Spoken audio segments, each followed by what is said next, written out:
Baik adik-adik di rumah, pada video kali ini saya mau membahas satu topik dari mata kuliah pengembangan bahan ajar ya. Topiknya yaitu tentang prosedur sederhana pengembangan bahan ajar. Baik, langsung saja bahwa secara umum pada dasarnya itu terdapat beberapa 5 unsur utama di dalam pengembangan bahan ajar atau di dalam prosedur pengembangan bahan ajar. Yang pertama itu dimulai dengan analisis kebutuhan, kemudian yang kedua itu masuk dalam tahap perencanaan, kemudian yang ketiga tahap pengembangan, kemudian yang keempat tahap evaluasi ya, kemudian yang terakhir itu tahap revisi.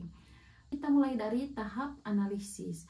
Pada umumnya di kegiatan pengembangan bahan ajar, pada tahap analisis ini yang dilakukan berupa kegiatan yang pertama itu analisis kebutuhan ya, analisis perilaku awal peserta didik. Hal ini berkaitan dengan tingkat penguasaan dan kemampuan awal di bidang ilmu atau mata pelajaran yang akan dikembangkan materinya ya.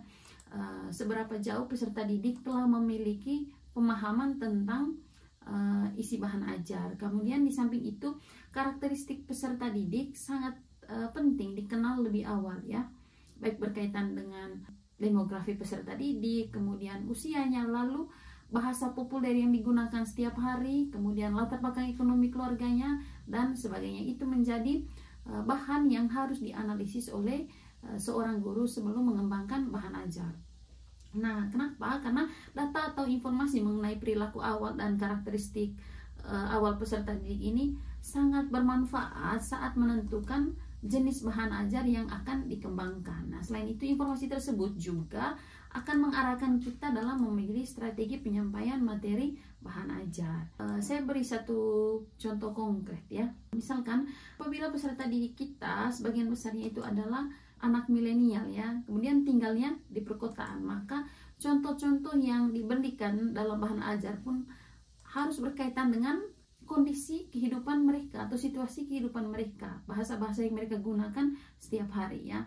Nah, ini akan sangat berbeda lagi dengan isi bahan ajar atau contoh-contoh atau ilustrasi bahan ajar apabila siswa atau peserta didik kita itu anak-anak yang tinggal di pedesaan ya. Ini yang dinamakan dengan contoh, penggunaan contoh yang sifatnya kontekstual ya. Apabila contohnya tidak kontekstual, akan sulit bagi siswa atau peserta didik itu untuk mencerna atau menerima materi yang diajarkan gitu ya.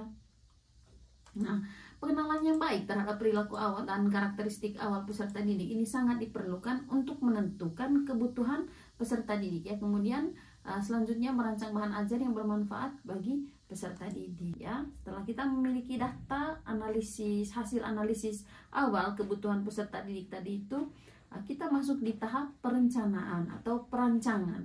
Nah, ini adalah tahap yang penting sekali ya. Karena apa? Perencanaan itu harus detail. Harus detail karena apa? Pengembangan bahan ajar ini nanti berdasarkan rancangan gitu. Perencanaan yang baik akan dapat menentukan keberhasilan mencapai tujuan yang ditetapkan ya. Karena apa? Karena pada saat mengembangkan bahan ajar itu kita fokus pada hal yang sudah dirancang atau yang sudah direncanakan. Dengan demikian dapat dipahami bahwa kegiatan perancangan merupakan suatu kegiatan yang sangat penting dalam menentukan arah dan tujuan dalam kegiatan pengembangan bahan ajar ya. Pada tahap perancangan ini adik-adik terdapat 4 hal yang harus diperhatikan ya. Kita harus melihat tujuan pembelajaran, kemudian pemilihan topiknya, lalu pemilihan media dan sumbernya, serta pemilihan strategi pembelajaran. Saya akan jelaskan mulai dari perumusan tujuan pembelajaran.